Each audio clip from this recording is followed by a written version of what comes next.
I wish it didn't take me so long to realize how easy it is to start building wealth. And when I talk about wealth, I'm not talking about millions and millions of dollars, even though that may be the end game for some people. I'm talking about actually growing your net worth year over year. That process is a lot easier than people think. And I live in the United States of America, and I truly believe that this is the greatest country in the world. And I may catch a little bit of heat in the comments section for this, but I think if you live in the United States, there is absolutely nothing that can prevent you from hitting whatever goal that you set. Now, there may be some educational requirements, right? If you want to be a doctor or you want to be a lawyer, you have to be able to go to school and do well in school and pass whatever exams that you need to do in order to become that profession. But if that's your end goal and that's what you want to do, there's really nothing that can stop you from going down the path to do that. Now, you may have to go into debt. You may have to work 2 or 3 jobs to afford to pay for it. But at the end of the day, you have the opportunity. You're not guaranteed an outcome, but you absolutely have the opportunity. And in today's video, I'm just going to go over some of the things that I wish that it didn't take me so long to realize. And a lot of these things were able to help me to start growing my net worth. So the very first thing is, it's not about how much money you make, it's how much money you keep. I'm gonna say that one more time. It's not about how much money you make, it's about how much money you keep. Now, of course, you want to strive to make as much money as possible, but in my 9-to-5 job, I know plenty of people that make $400,000 a year plus, and I know for a fact that they're living paycheck to paycheck. Now, we all probably know someone that makes this statement: man, if I just made $10,000 more a year, I'd be straight, I'd be fine. But we know that that's likely not true, because the habits that get you into the position that you're in right now follow you once you start making more money. And once I realized that, you could make a lower salary and still add to your net worth, that was a game changer for me. I mean, think about it. There's a statistic out there that talks about the frequency of teachers becoming a millionaire once they retire. And my older sister is a teacher. And in most states, teachers don't make a ton of money, especially in public schools. But it's not rare for a teacher to retire as a millionaire. And if you look at the average salary of a teacher, they're nowhere near 6 figures. But how are they able to accomplish this? Right? How? A lot of those teachers have pensions. A lot of those teachers are contributing to a 401k over a 30 or a 40 year period, and they're able to retire with a nice amount of money in their retirement. Now, is that all teachers? No, but it's not uncommon to hear that. That's not an uncommon story. Check out the stats on that. Now, the second thing that I wish that I just realized would have made things so much easier is that automating is the way to remove you from having to do things that will ultimately give you an excuse or prevent you from being able to do what you need to do. So I'm going to give you an example. So about 5 years ago, I put all of my utilities on auto pay, right?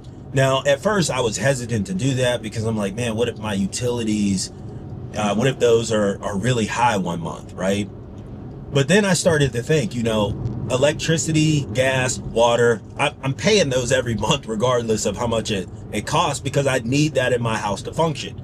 So if I put it on auto, I don't have to worry about missing a payment. Now, I've missed payments on utilities before, and it's not because I didn't have the money. It was just because I completely forgot, or maybe I set the bill on the counter and I threw it away whenever I was, cleaning up or whatever it is. But just automating that process just takes me out of that. I don't have to worry about it.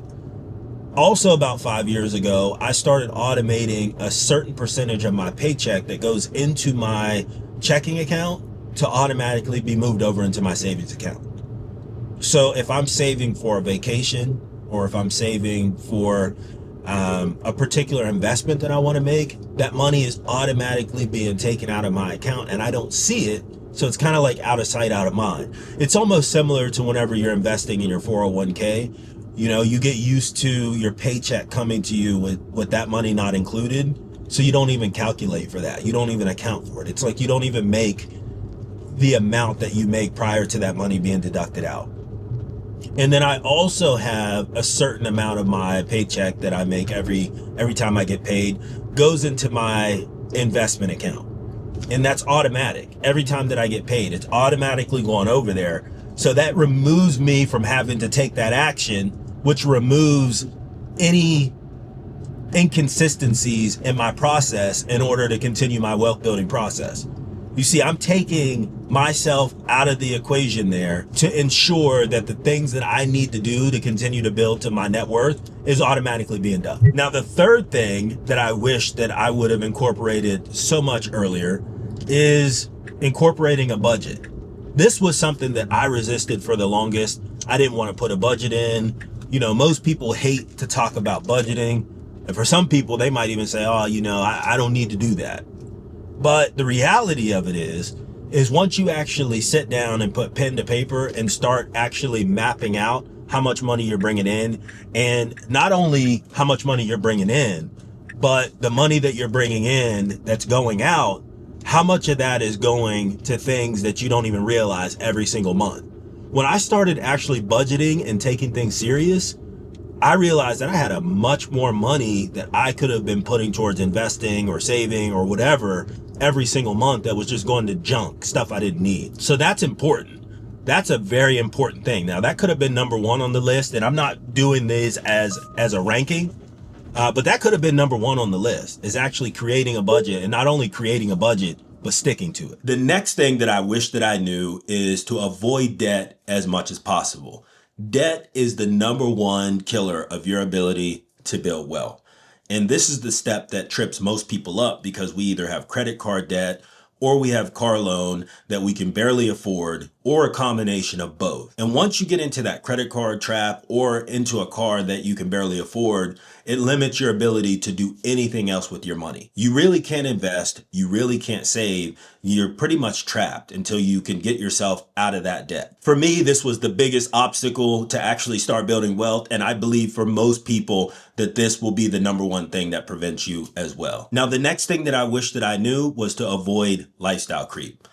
I remember when I got my first professional job out of college, and pretty much every year after that, I was able to get a raise. And it was usually anywhere between that 3 to 5%, which is your general cost of living increase. But there were a few times where I did receive nice pay raises whenever I was able to get a promotion. And one of the biggest things that I did at that time was I started making more money. So I needed more stuff, right? I needed better furniture. I needed a better car. I needed better vacations. So I let lifestyle creep get in the way of me being able to actually use that money for something that would have helped me in the future. See, lifestyle creep or keeping up with the Joneses can be extremely dangerous because when is enough enough? I would recommend when you get that raise or you get that promotion to where you start getting paid more money, you increase your contribution to your 401k and add additional money to your investment fund, your savings fund, and continue to live like you lived before you actually started making more money. Do that over the next 1 to 2 years, and I guarantee you,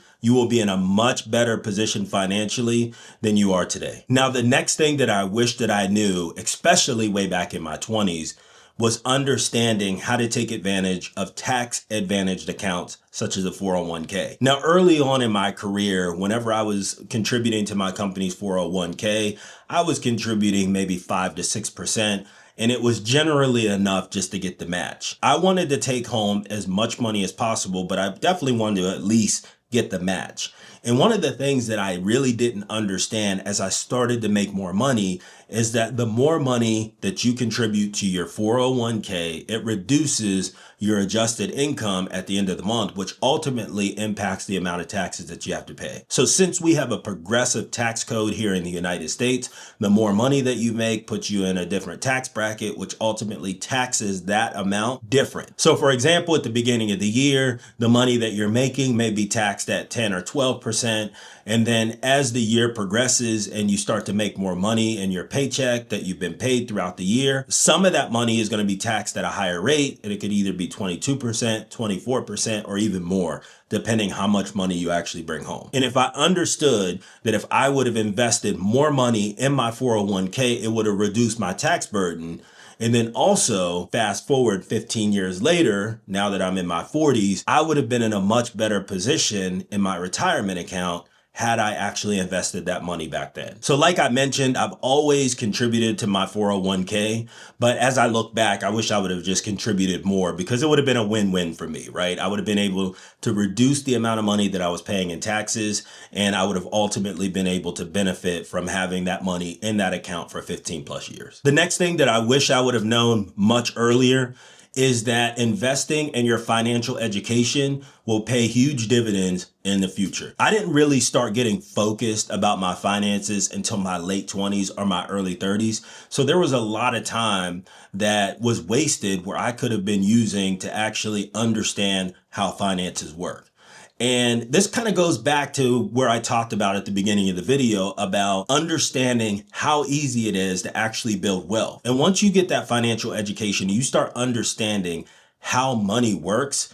It's so easy to actually just start doing the things, doing the activities that you need to do to get to the goals that you set for yourself. And I think now in 2025, with social media being so popular, it's a lot easier to get the financial education that you need. You still have to be careful where it's coming from and what people are telling you. If people are talking about get rich quick schemes or, you can make X amount of dollars in a 6-month period, that's likely not true. We've all heard the saying, if it sounds too good to be true, it probably is. And if you go and you study all of the greats, like the Warren Buffetts, the Charlie Mungers, all of the people that have made a substantial amount of money throughout history have done so over time. Now, the next thing that I wish that I knew much earlier on in the process is your network is your net worth. I think a lot of us get into a situation to where we're kind of siloed and we always want to just kind of hang around or be around people that we've either known our entire lives or people that are exactly like us. But once I got into corporate America and I had an opportunity to travel around the country, meet different people, work with different people from different nationalities, different backgrounds, different countries, you start to realize that there are so many different people out there that can offer a different perspective on how you view things. And I truly believe that that's key. Right? And then you also get to meet a bunch of people that may have similar mindsets as you, and you start to get yourselves into groups, right? So for example, if you like investing, you're going to meet different people from different backgrounds that also enjoy investing. And then once you get into a conversation with them, you start to understand the how and the why that they may be moving a particular way. And that may ultimately work out for you. It may open up your eyes to something that you're just not even thinking about.